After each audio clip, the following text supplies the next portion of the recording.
जो किताब आप पर नाजिल हुई है उस पर भी ईमान लाओ, और आपसे पहले जो किताबें हमने उतारी हैं, तौरात है, ज़बूर है, इंजील है, और इसी तरीके से ज़ुबरुल अव्वलीन, पहले नबियों को दिए गए सहाइफ, सुहफ़ इब्राहीम, सुहफ़ मूसा वग़ैरह, उन तमाम चीज़ों पर ईमान लाना भी ज़रूरी है। व रसूली ही, और उसके रसूलों पर ईमान लाना भी ज़रूरी है। हमारे नबी मोहम्मद रसूलुल्लाह सल्लल्लाहु अलैहि वसल्लम है, उन पर भी ईमान लाना है। और नबी अकरम से पहले जितने भी नबी आए, हम किसी ख़ास गिनती की तरफ नहीं जाना चाहते, जितने भी नबी आए नबी अकरम से पहले, उन तमाम नबियों पर हमारा ईमान होना चाहिए कि अल्लाह ताला ने उनको इस दुनिया में इंसानों की रुश्द व हिदायत के लिए भेजा था, और उन पैगंबरों ने अपनी तरफ से किसी चीज़ में कोई कमी नहीं की, अल्लाह के अहकाम को पूरा पूरा ईमानदारी के साथ हम तक पहुंचा दिया। और उन नबियों और रसूलों की आखिरी कड़ी ख़त्म हो जाती है जनाबे मुहम्मदुर रसूलुल्लाह सल्लल्लाहु अलैहि वसल्लम पर। हमें ये यकीन भी रखना चाहिए और ईमान भी होना चाहिए कि आप आखिरी नबी हैं, और आपके बाद अब कोई दूसरा नबी इस दुनिया में नहीं आएगा। पांचवी चीज़ बड़ी अहम है, और उसी पर मुझे आपके सामने बोलना है।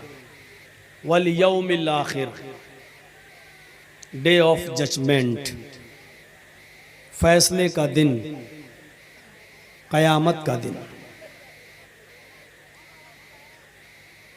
इस पर भी ईमान लाना है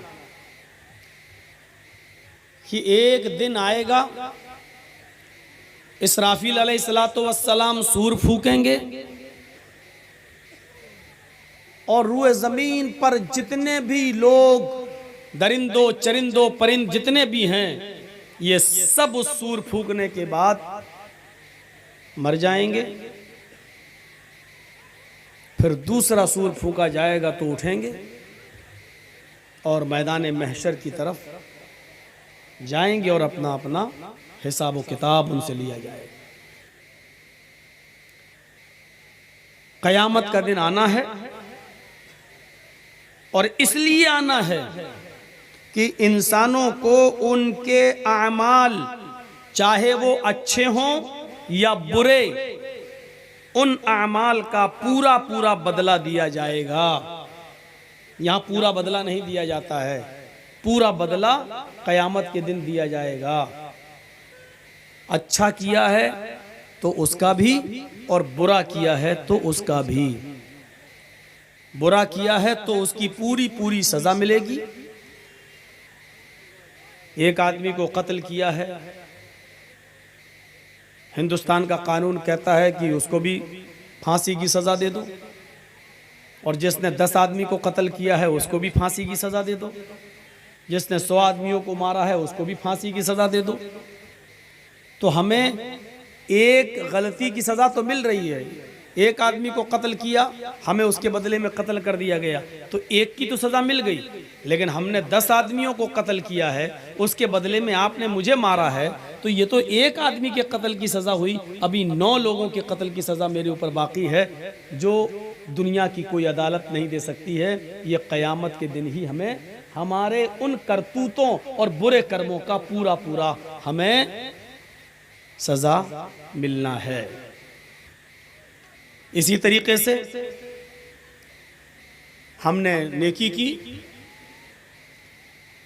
कोई बच्चा डूब रहा है या कोई आदमी डूब रहा है और हमें तैरना आता है, हमने जाकर उसको बचा लिया, निकाल लिया, आप इसका इनाम हमें क्या देंगे? किसी एक आदमी की जान बचा लेने का इनाम आप हमें क्या देंगे? 10 किलो सोना कम है, 20 किलो सोना कम है, 1 कुंटल सोना कम है, आप हमें उसका इनाम क्या देंगे? एक गिलास पानी की कीमत जब हारून रशीद से पूछी गई कि आपकी जान जा रही हो, खतरे में हो और कहीं पानी ना मिल रहा हो, पानी के बगैर आप की जान जाने वाली हो, उस वक्त कोई आपके सामने एक प्याला पानी का पेश कर दे और सही अंदाजा लगाए और कहे कि बताओ इस एक प्याले की कीमत तो मुझे क्या दोगे, तो आप क्या देंगे? तो उन्होंने कहा था जितनी हुकूमत है मेरी, उसकी आधी हुकूमत में उस आदमी को देने के लिए तैयार हूं, लेकिन पानी का प्याला लेकर अपनी जान बचा लूंगा। कहा अगर आधी हुकूमत लेकर भी वो आदमी आपको पानी का प्याला न दे तो कहने लगे कि हम अपनी पूरी हुकूमत ही उसको दे देंगे, लेकिन पानी का प्याला लेकर खरीद कर जान बचा लेंगे। अपनी जान बचाने के लिए पूरी दुनिया, पूरी सल्तनत और पूरी हुकूमत देने के लिए तैयार हैं, लेकिन ये भी उसका पूरा पूरा इनाम नहीं। तो आपने अगर कई लोगों की जान बचाई है तो दुनिया में कोई बादशाह और दुनिया की कोई हुकूमत आपको उसका इनाम दे ही नहीं सकती। इसका पूरा का पूरा अज्र और पूरा का पूरा इनाम क़यामत के दिन अल्लाह ताला ही देगा। तो क़यामत के दिन पर ईमान। और आखिरी चीज़, वतुमिन बिलक़द्र खैरिही व शर्रिही मिनल्लाहि ताला, अच्छी और बुरी तकदीर पर ईमान रखना। ये मेरी किस्मत में लिखा था, मेरे साथ ये हुआ, और जो अल्लाह ने मेरी तकदीर में लिखा होगा वो होगा। हमें उतना ही रिज़्क़ मिलेगा जितना मेरी किस्मत में लिखा है। अल्लाह की कसम, 1 रुपया भी आप अपनी किस्मत से ज्यादा नहीं ले सकते हो, और 1 रुपया कम भी आपको नहीं मिलेगा। आपकी तकदीर में, आपकी किस्मत में जितना है लिखा उतना ही आपको मिलेगा। तो अच्छा या बुरा जो भी हो रहा है या हुआ है मेरे साथ, ये हमारी तकदीर में लिखा हुआ था, इस पर ईमान। इन चीज़ों में जो अहमियत रखती है एक चीज़, वो है वल यौमिल आखिर, क़यामत का दिन, जिससे हम गाफिल हैं। क़यामत को हम फ़िक्र आखिरत के मौजू का नाम दे सकते हैं, क्योंकि उसमें 2-3 चीज़ें आ जाती हैं जो क़यामत से टच होती हैं। पहली चीज़, क़यामत के आने से पहले हमारा मरना ज़रूरी है। दूसरी चीज़, मरने के बाद हमारा जिंदा होना भी ज़रूरी है। जब तक हम जिंदा नहीं होंगे, क़यामत के मनाजिर को देखेंगे कैसे। और तीसरी चीज़, जिंदा होने के बाद हिसाबो किताब होगा, और हिसाबो किताब के बाद फिर हमारी तकदीर तय करेगी हम जन्नती हैं या जहन्नमी। जन्नत में गए तो वहाँ का हाल क्या होगा, और जहन्नम में गए तो वहाँ का हाल क्या होगा।